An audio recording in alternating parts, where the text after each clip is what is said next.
আচ্ছা, তোমাদেরকে যদি বলি তোমাদের ভালোবাসার মানুষটির সঙ্গে তোমাদের ফোনটা এক্সচেঞ্জ করতে 24 ঘন্টার জন্য, মানে তোমার ফোনটা থাকবে গার্লফ্রেন্ডের কাছে আর তোমার গার্লফ্রেন্ডের ফোনটা থাকবে তোমার কাছে, তুমি কি পারবে এই কাজটা করতে? আর তুমি যদি দেখতে পাও তোমার গার্লফ্রেন্ডের একটা পর্ন ভিডিও ভাইরাল হয়েছে, তখন তুমি কি পারবে সমস্ত সমাজের মানুষকে একদিকে করে তোমার গার্লফ্রেন্ডের হাতকে শক্ত করে ধরে রাখতে, নাকি তুমিও বাকি লোকের মতো তোমার গার্লফ্রেন্ডকে দুশ্চরিত্রা বলে দূরে সরিয়ে দেবে? আর আজকে এমনই ডবল টুইস্ট নিয়ে আমাদের ভিডিও। হ্যালো ফ্রেন্ড, আমি রানা আর আপনারা দেখছেন সিনেমা উইথ রানা। চলুন তাহলে শুরু থেকে শুরু করা যাক। ওয়েলকাম ফ্রেন্ড, আজ আমরা দেখতে চলেছি 2022 সালে মুক্তিপ্রাপ্ত লাভ স্টোরি মুভি লাভ টুডে।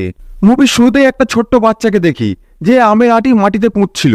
এরপর সিন কাট হয়ে সোজা একটা ছেলেকে দেখানো হয় যার নাম প্রদীপ। প্রদীপ একটা কোম্পানিতে কাজ করে। প্রদীপ তার বোন দিব্যা আর তার মা সরস্বতীর সঙ্গে থাকে। একদিন প্রদীপ তার সমস্ত জমানো টাকা দিয়ে একটা দামি ফোন কেনে। সেটা নিজের জন্য নয় বন্ধুরা, সেটা সে তার গার্লফ্রেন্ড নিকিতাকে গিফট করে, কারণ নিকিতার পুরনো ফোনটা খারাপ হয়ে গিয়েছিল। এদিকে নতুন ফোন পাওয়ার পরেও নিকিতার খুব চিন্তা হচ্ছিল সেই ফোনের ব্যাপারে বাড়িতে তার বাবাকে কি বলবে।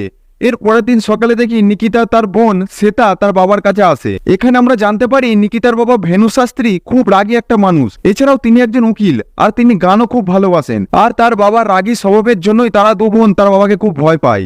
এরপর নিকিতা তার বাবাকে মিথ্যা বলে বাবা এই ফোন আমি নিজের জমানো টাকা দিয়ে কিনেছি। তার বাবা একজন উকিল, সে খুব সহজেই বুঝে যায় নিকিতা মিথ্যে কথা বলছে। তাও তিনি নিকিতাকে কিছু বলেন না, শুধু মুচকি মুচকি হাসে।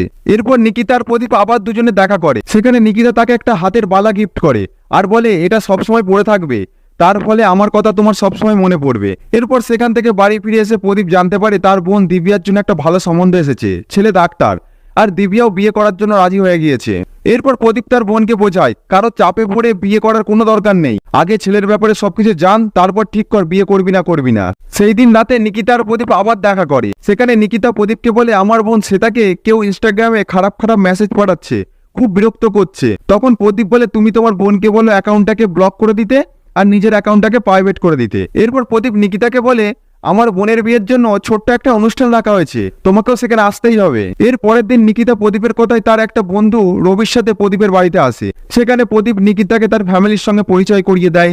সেখানে প্রদীপের মা জানতে পেরে যায় নিকিতা ও প্রদীপ একে অপরকে ভালোবাসে। এরপর কথা বলতে বলতে একসময় প্রদীপ নিকিতাকে রবির ব্যাপারে জিজ্ঞাসা করে যে রবি তোমার কে হয়?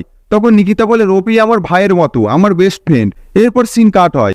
এরপর ধীরে ধীরে নিকিতা ও প্রদীপের ভালোবাসার গভীরতা খুব বাড়তে থাকে, তারা একে অপরের খুব কাছাকাছি চলে আসে। এরপর একদিন নিকিতাকে প্রদীপের সাথে কথা বলতে তার বাবা দেখে ফেলে আর নিকিতাকে বলে ছেলেটা কেমন আমি দেখতে চাই, ওকে একদিন আমাদের বাড়িতে আসতে বল। একথা যখন নিকিতা প্রদীপকে বলে তখন প্রদীপ ভয়ে কাঁপতে থাকে। এরপর সাহস করে প্রদীপ নিকিতার বাবার সঙ্গে দেখা করতে চলে আসে। প্রদীপের সঙ্গে কথা বলার সময় নিকিতার বাবা প্রদীপকে অনেক আজব প্রশ্ন করে। এরপর তিনি নিকিতা ও প্রদীপের সামনে একটা শর্ত রাখে যে আগামী 24 ঘন্টা তোমরা একে অপরের ফোন এক্সচেঞ্জ করবে, মানে প্রদীপের ফোন থাকবে নিকিতার কাছে আর নিকিতার ফোন থাকবে প্রদীপের কাছে। আর এমনটা করার পর তোমরা যদি 24 ঘন্টা খুব ভালোভাবে কাটাতে পারো তবে আমি তোমাদের দুজনকার বিয়ে দিয়ে দেবো। কিন্তু যদি এই 24 ঘন্টার মধ্যে কিছু গড়বড় হয় তো আমি নিকিতার বিয়ে আমার পছন্দের ছেলের সাথে দিয়ে দেবো। আর এটাই আমার ফাইনাল কথা। যেহেতু নিকিতার প্রদীপ দুজনকে ভালোবাসে তাই তারা বাবার শর্ত মেনে একে অপরের ফোন এক্সচেঞ্জ করে নেয়। এরপর প্রদীপ তার বন্ধুদের সঙ্গে দেখা করে আর এই সমস্ত ঘটনার কথা বলে, যেটা শুনে তার বন্ধুরা চিন্তায় পড়ে যায় যে এ কেমন বাবা যে তার মেয়ের বিয়ের জন্য এরকম শর্ত রাখে। তারা কথাই বলছিল তখন নিকিতা প্রদীপকে ফোন করে আর তার বাবার এরকম ব্যবহারের জন্য ক্ষমা চাই। কিন্তু এদিকে প্রদীপের তো চিন্তায় মাথা ফেটে যাচ্ছিল, যদি নিকিতা তার ফোনটা চেক করে তাহলে তো সর্বনাশ হয়ে যাবে। এদিকে নিকিতার বাবা নিকিতাকে প্রদীপের ফোন চেক করার জন্য চাপ দেয়। আসলে প্রদীপ আর নিকিতা একে অপরকে অনেক বিশ্বাস করে, ভরসা করে, তাই তারা একে অপরের ফোন চেক করতে চাইছিল না। কিন্তু পরিস্থিতির শিকার হয়ে শেষ অবধি তারা একে অপরের ফোন চেক করতে লেগেই পড়ে।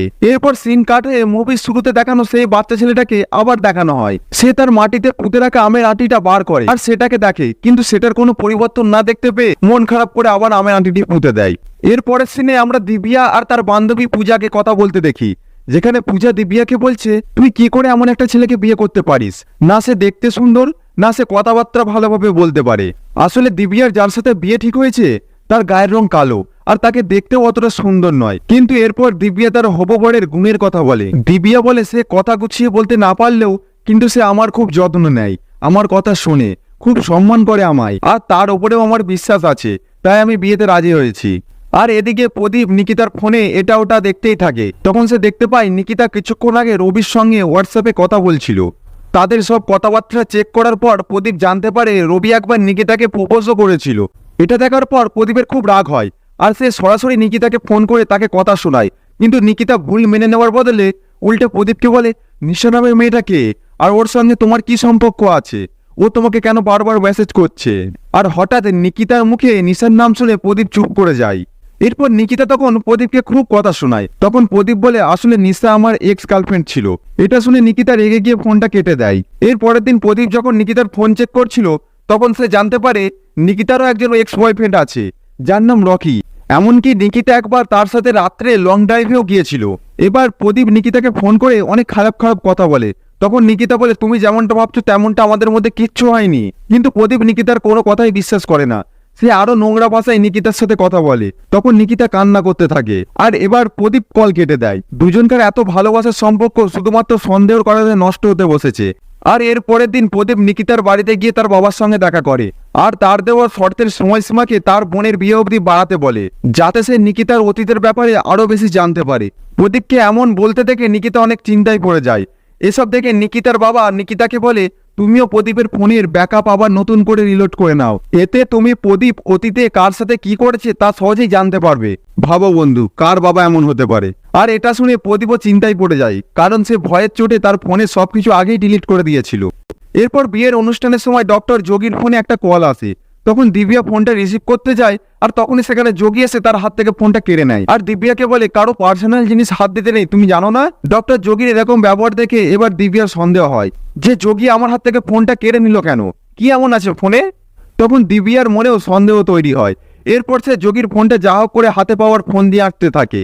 আর এদিকে প্রদীপের অতীতে করা সমস্ত মেসেজ নিকিতা পেয়ে গিয়েছিল, যেখানে নিকিতা দেখতে পায় প্রদীপ শর্ট ফিল্ম তৈরি করার নাম করে অনেক মেয়েদের কাছ থেকে তাদের ফটো চেয়েছিল। এরপর নিকিতা দ্রুত প্রদীপকে ফোন লাগিয়ে সেও প্রদীপকে উল্টোপাল্টা কথা শোনাতে থাকে। এরপর নিকিতা আর প্রদীপের মধ্যে ভুল বোঝাবুঝি আরও বাড়তে থাকে। এর পরের সিনে প্রদীপকে দেখে যে তার বন্ধুদের সঙ্গে বসে পার্টি করছিল, তখন সেখানে তার এক বন্ধু সুনীল এসে হাজির হয়। সুনীলকে দেখে প্রদীপের মনে পড়ে যায় কলেজ লাইফে সুনীল একবার মজা করার জন্য একটা মেয়ের নামে ফেক ইনস্টাগ্রাম আইডি খুলে প্রদীপকে বোকা বানিয়েছিল। আর ওই অ্যাকাউন্ট নিজেদের ফোনে লগ ইন করে কলেজের অনেক ছেলেই মেয়েদেরকে খারাপ খারাপ মেসেজ করতো, মানে মজা করার জন্য আর কি। এবার তো প্রদীপের হাওয়া টাইট হয়ে যায়। তার মনে পড়ে যায় তার ফোনে ওই অ্যাকাউন্ট এখনো লগ ইন করা আছে। কিন্তু এদিকে নিকিতা এখনো প্রদীপের ফোন চেক করছে, যেখানে নিকিতা জানতে পারে প্রদীপ তাকে যা যা গিফট দিয়েছে তা সুপি নামের একটা মেয়ে প্রদীপকে গিফট করেছিল। মানে প্রদীপ নিকিতার মতো আরো অনেক মেয়ের সঙ্গে রিলেশন করেছিল। এরপর নিকিতা রেগে গিয়ে প্রদীপকে ফোন করে, আর তাকে বলে, তোমার একটাতে হয় না, একবার নিশা একবার সুপি আর কতজনকে চাই তোমার। তখন প্রদীপ তাকে এটা ওটা বলে বোঝাতে থাকে, আর তাকে বলে, তুমি একবার কালকে আমার সাথে দেখা করো, যাতে তাদের দুজনকার মধ্যে যা ভুল বোঝাবুঝি চলছে তার সমাধান করা যায়। এর পরের দিন তারা একটা রেস্টুরেন্টে দেখা করে, যেখানে নিকিতা রবির সঙ্গে আসে। সেই রবি যে নিকিতাকে একবার প্রপোজও করেছিল, আর নিকিতা যাকে বেস্ট ফ্রেন্ড বলেছিল। তারা কথা বলতেই যাচ্ছিল, তখন প্রদীপের বন্ধু প্রদীপকে ফোন করে আর বলে, ওই ফেক অ্যাকাউন্টটা অন্য ফোন থেকে লগ ইন করে কন্ট্রোল করা যেতে পারে, শুধু তোর ফোনে একটা ওটিপি যাবে, সেটা আমায় বল, তাহলে আমি তোর ফোন থেকে অ্যাকাউন্টটা ডিলিট করে দিতে পারবো। তখন প্রদীপের ফোনে একটা ওটিপি আসে। প্রদীপের ফোন যেহেতু নিকিতার কাছে আছে, তাই প্রদীপ নিকিতার কাছ থেকে তার ফোনটা কেড়ে নিতে যায়। আর প্রদীপের এমন আচরণ দেখে নিকিতা তাকে আরো বেশি সন্দেহ করে। এবার নিকিতা যখন ফোন চেক করে, তখন সে সেই ফেক অ্যাকাউন্টটা দেখতে পায়। আর এটাই সেই অ্যাকাউন্ট যে অ্যাকাউন্ট থেকে তার বোন শ্বেতাকে বারবার খারাপ মেসেজ করা হয়েছে। প্রদীপের সত্যিটা জানতে পেরে নিকিতা তার উপর আরো বেশি রেগে যায়। তখন প্রদীপ বলে, আমি এই অ্যাকাউন্টটা ব্যবহার করে তোমার বোনকে কোনো খারাপ খারাপ মেসেজ পাঠাইনি। কিন্তু নিকিতা তখন রেগে গিয়ে প্রদীপকে একটা চড় মারে। আর তখন সেখানে রবি এসে জ্ঞান দিতে থাকে। আর এতে রেগে গিয়ে প্রদীপ উল্টে রবিকেই মারতে থাকে। যাদের গার্লফ্রেন্ডের ছেলে বেস্ট ফ্রেন্ড আছে তারাই বুঝবে এই যন্ত্রণা কি। এরপর নিকিতা রবিকে নিয়ে সেখান থেকে চলে যায়।